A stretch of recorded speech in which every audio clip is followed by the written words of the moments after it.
राम राम मित्रांनो, तर तुम्हाला आज मी लोहसर गावचा परिसर दाखवणार आहे। ही लोहसर गावची कमान, त्यावर लिहिलं आहे जागृत श्री काळभैरवनाथ देवस्थान लोहसर। आपण कमानीच्या आतमध्ये शिरलो आहे।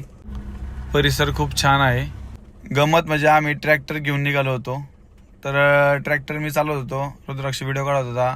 त्यानंतर बायको आणि अशा पाहुणे आपले सगळे बसले होते ट्रॉलीमध्ये, ते पण आनंद घेत होते सगळेजण।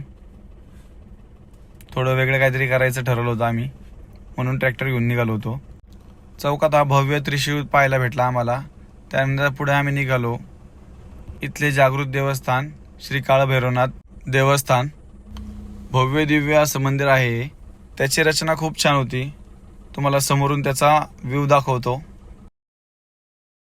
गावकऱ्यांकडनं हा स्तंभ देवाला अर्पण करण्यात आला होता। उन्हाचा तडाखा एवढा होता, सगळ्यांना पळत जावं लागलं वरती। जर पळत गेलो नसतो तर पाय भाजले असते खूप आमचे। मंदिरामध्ये काय आम्ही फोटो काढले, तर ते फोटो तुम्हाला थोडं पळून दाखवतो। हा जो परिसर तुम्ही पाहताय तो श्री वागेश्वरी देवीच्या मंदिराचा परिसर आहे।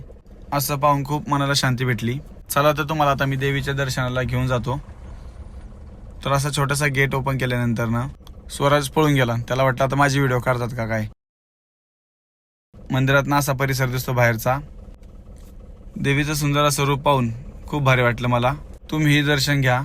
मंदिराच्या आतले काम देखील सुरेख पद्धतीने केलेले होते। दर्शन घेतल्यानंतर आम्ही म्हणलो मंदिराच्या आवारात थोडं बसावा, त्यामुळे आम्ही सर्वजण गोल करून बसलो। शेंगा आणल्या होत्या, भेळ आणली होती, मग ते खात बसलो। तर लोहसर गावचा परिसर तुम्हाला कसा वाटला कमेंट मध्ये नक्की सांगा। व्हिडिओ आवडला असेल तर लाईक करा, शेअर करा आणि आपल्या चॅनल सबस्क्राईब करा।